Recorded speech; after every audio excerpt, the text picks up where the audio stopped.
ఇటీవల పార్లమెంట్లో వక్ఫ్ బోర్డు చట్టం చేయడానికి కేంద్ర ప్రభుత్వం విఫల యత్నం చేసింది. అయితే ప్రతిపక్షాల నుంచి తీవ్ర వ్యతిరేకత రావడంతో కేంద్ర ప్రభుత్వం వెనక్కి తగ్గింది. అంతిమంగా వక్ఫ్ బోర్డు సవరణ చట్టాన్ని సంయుక్త పార్లమెంటరీ కమిటీకి పంపాలని కేంద్రం నిర్ణయించింది.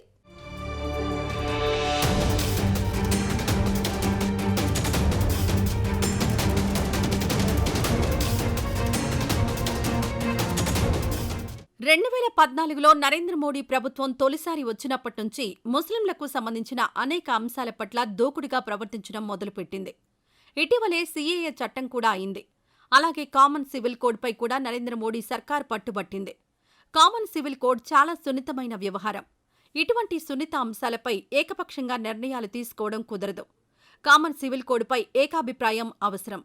ఏకాభిప్రాయం వచ్చాక నిర్ణయం తీసుకోవాల్సి ఉంటుంది. తాజాగా వక్ఫ్ ఆస్తులపై కేంద్రంలోని బీజేపీ సర్కార్ ప్రత్యేక దృష్టి పెట్టింది. వక్ఫ్ ఆస్తులు అంటే యావత్ ముస్లిం సమాజానికి సంబంధించిన ఆస్తులు. ఈ ఆస్తులను సంరక్షించడానికి ఓ చట్టం ఉంది. అదే వక్ఫ్ చట్టం. ఎప్పటినుంచో ఈ చట్టం అమల్లో ఉంది. వక్ఫ్ ఆస్తులు అంటే స్థూలంగా ముస్లిం సమాజానికి సంబంధించిన ఆస్తులు. దేశవ్యాప్తంగా ముస్లిం సమాజం మేలు కోసం గతంలో ముస్లిం చక్రవర్తులు, నవాబులు దానమిచ్చిన భూములు, వక్ఫ్ ఆస్తులను ప్రధానంగా ముస్లింలకు సంబంధించిన ధార్మిక కార్యక్రమాల నిర్వహణకు ఉపయోగిస్తారు.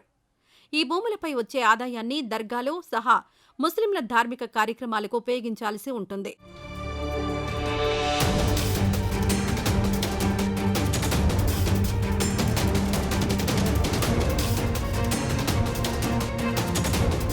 తాజాగా వక్ఫ్ చట్టంలో కీలక మార్పులు తీసుకొచ్చే దిశగా ఓ సవరణ బిల్లును కేంద్రం రూపొందించింది.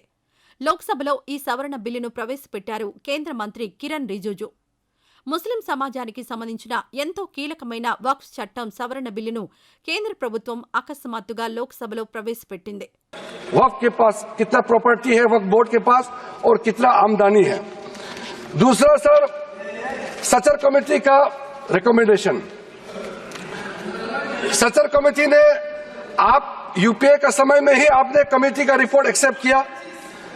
उसमें कहा गया कि अभी जो मौजूदा वक्फ बोर्ड है उसको ब्रॉड बेस किया जाना चाहिए. जो लोग मेंबर होते हैं, जो लोग इस कमेटी में जिस वक्फ बोर्ड में है उससे काफी नहीं है, इसलिए इसका ब्रॉड बेस होना चाहिए, रिप्रेजेंटेशन ज्यादा होना चाहिए. ఎటువంటి ముందస్తు సమాచారం లేకుండా వక్ఫ్ చట్టం సవరణ బిల్లును తీసుకురావడంపై ప్రతిపక్ష సభ్యులు మండిపడ్డారు.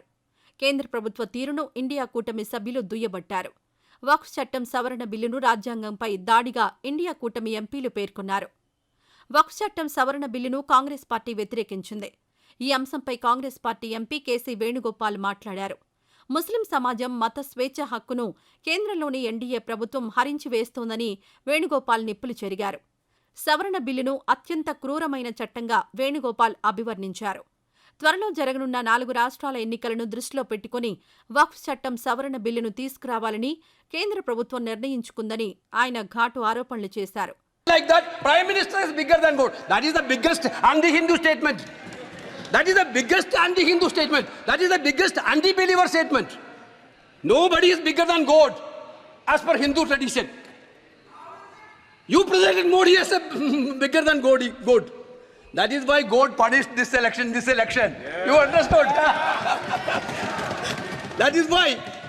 Are you dare to inquire about the electoral bond system? I am challenging Honorable Prime Minister. You are talking about the corruption. How much money you have made? But what is the practice, sir? ఎన్నికలు జరగనున్న 4 రాష్ట్రాల్లోనూ Hindu vote బ్యాంకును BJP వైపు సంఘటితపరచడమే వక్ఫ్ చట్టం సవరణ bill ఆంతర్యమని KC Venugopal మండిపడ్డారు.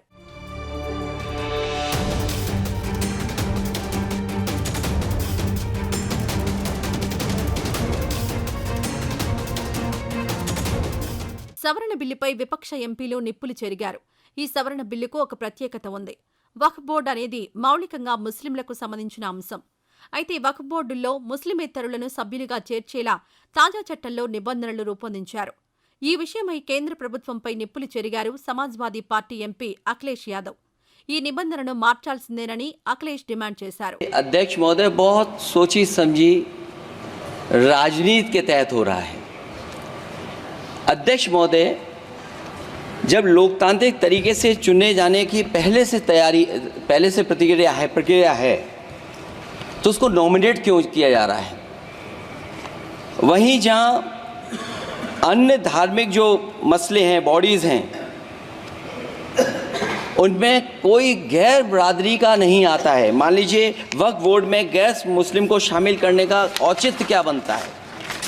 और अध्यक्ष महोदय, इतिहास के पन्नों को अगर हम पलटें, अगर आप जिला अधिकारी को सब ताकत दे देंगे, उन इतिहास के पन्नों को मैं नहीं पलटना चाहता हूं कि एक जगह पर एक जिलाधिकारी महोदय ने क्या किया था, उसकी वजह से आज और आने वाली पीढ़ी तक को भी सामना करना पड़ा। अध्यक्ष महोदय, मैं नाम नहीं लेना चाहता हूं। వక్ఫ్ చట్టానికి సవరణ బిల్లు తీసుకొచ్చే అధికారం లోక్సభకు లేదని మజ్లిస్ సభ్యుడు అసదుద్దీన్ ఓవైసీ పేర్కొన్నారు. 83 states that joint secretariat tribunal. Waqf properties, sir, are not public properties. By removing waqf by user, this government wants to take over dargah, masjid and waqf properties. Sir, take this example of 107. You have made it more difficult to be removed. Encroachment happens. Section 37 removes protection to waqf properties. Section 40 prejudicial amendments. And the government is, sir, खत्म कर, government बोल रही है, sir मैं खत्म कर रहा हूं सर, आधा मिनट। गवर्नमेंट कह रहे हैं कि हम महिलाओं को दे रहे हैं। मुझे यकीन है कि आप बिल्किस बानो को और जकिया जाफरी को मेंबर बनाएंगे, मुझे यकीन है। मैं आपसे जानना चाह रहा हूं सर कि ये जो आप बिल ला रहे हैं, आप देश को बांटने का काम कर रहे हैं, जोड़ने का काम नहीं कर रहे हैं। आप दुश्मन हैं मुसलमानों के, उसका सबूत ये बिल है। ముస్లిం ఆస్తులను దుర్వినియోగం చేయడానికే సవరణ బిల్లును తీసుకురావడానికి కేంద్రం ప్రయత్నించిందని అసదుద్దీన్ ఓవైసీ ఘాటు ఆరోపణలు చేశారు. ఇదిలా ఉంటే ఎన్డీఏ భాగస్వామ్య పక్షాలైన జేడీయూ, తెలుగుదేశం పార్టీ, శివసేన షిండే వర్గం, లోక్ జనశక్తి పార్టీలు వక్ఫ్ సవరణ బిల్లును సమర్థించాయి. ఇదిలా ఉంటే సవరణ చట్టంపై ప్రతిపక్ష సభ్యుల అభ్యంతరాలను కేంద్ర మంత్రి కిరణ్ రిజిజు తోసిపుచ్చారు. ఇప్పటి వరకు హక్కులు పొందని ముస్లింలకు ఈ సవరణ బిల్లుతో హక్కులు వస్తాయన్నారు. వక్ఫ్ బోర్డు పనితీరులో మరింత పారదర్శకత, అలాగే జవాబుదారీతనం తీసుకురావడానికే సవరణ బిల్లు తీసుకురావాలని కేంద్రం భావించినట్లు ఆయన చెప్పారు. అంతేకాదు వక్ఫ్ పాలక వర్గాల్లో మహిళల భాగస్వామ్యం తప్పనిసరి చేయాలన్నది కేంద్రం ఆలోచన అన్నారు. అయితే సవరణ చట్టంపై ప్రతిపక్షాలు పట్టు విడవలేదు. ప్రతిపక్ష సభ్యుల నుంచి తీవ్ర వ్యతిరేకత వ్యక్తం కావడంతో అధికార పక్షం ఒక అడుగు వెనక్కి వేసింది. సవరణ బిల్లును సంయుక్త పార్లమెంటరీ కమిటీ పరిశీలనకు పంపించనున్నట్లు కేంద్ర మంత్రి రిజిజు పేర్కొన్నారు. దీంతో వివాదం సద్దుమణిగింది.